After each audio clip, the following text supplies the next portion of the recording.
Divine Television Network USA is the best place to be. We inspire, empower, and educate. We build and nurture community and transform our world by ministering to the needs of all people, bringing healing and wholeness to the hurting and heartbroken through the love of Christ. Divine Television Network USA, a place of hope.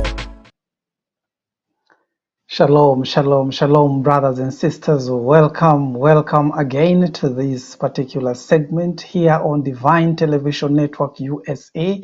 This is Evangelist Sarah Mbogo Ministry. You can follow this page on Facebook. You can also subscribe on YouTube. For you who is watching on YouTube, you can subscribe on YouTube so that you can continue getting these amazing segments that bless the heart and the soul and just uplift our faith in the mighty name of Jesus. So I want to pray that